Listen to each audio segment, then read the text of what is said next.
زندگی کے کچھ فیصلے انسان نہیں کرتا، کچھ منزلیں ایسی ہوتی ہیں جو انسان کا انتخاب نہیں ہوتی بلکہ اسے منتخب کر لیتی ہیں۔ زہیر ابن کین بھی ایک ایسے ہی مسافر تھے جنہیں کربلا نے چنا تھا۔ زہیر ایک باعزت اور نامور عرب، جنگوں میں ماہر، فوج میں مقبول لیکن آپس میں خاموش مزاج۔ وفا ان کی صورت میں نمایاں نہ تھی لیکن تقدیر ان کے لیے کچھ اور ہی لکھ چکی تھی۔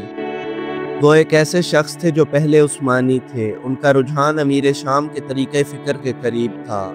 وہ اہل بیت علیہ السلام کے نزدیک نہیں تھے اور ان کا خیال یہ تھا کہ امام علی علیہ السلام کا طریقہ ان کی سمجھ سے مختلف ہے۔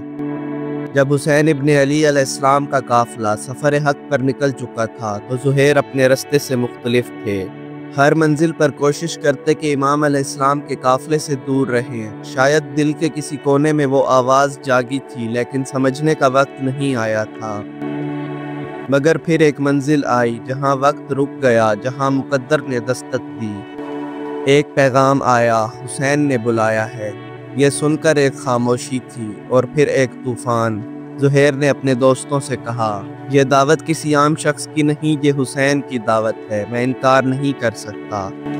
اور جب وہ خیمے میں داخل ہوا تو صرف چند لمحوں نے سب کچھ بدل دیا۔ وہاں صرف حسین ابن علی نہیں بیٹھے تھے، وہاں حق بیٹھا تھا، وہاں رحمت تھی، نور تھا، سچ تھا۔ زہیر جب باہر نکلے تو وہ نہیں رہے، چہرہ روشن تھا، آنکھوں میں یقین تھا، زبان پر صرف ایک فیصلہ، میں حسین کے ساتھ رہوں گا چاہے جان ہی کیوں نہ چلی جائے۔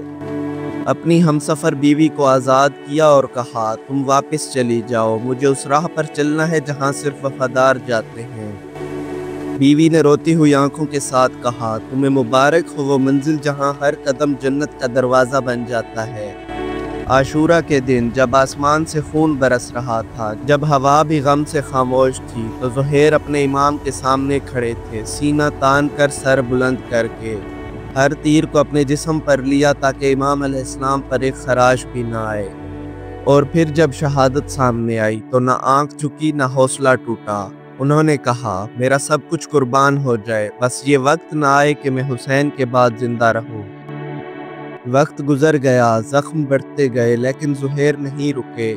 جب زمین پر گرے تو ان کی زبان پر تھا، مولا کیا میں نے وفاداری کا حق ادا کر دیا؟ امام حسین علیہ السلام ان کے پاس آئے، ان کا سر گود میں اٹھایا اور فرمایا، زہیر تم نے میری ماں فاطمہ زہرا کی آنکھوں کو روشن کر دیا۔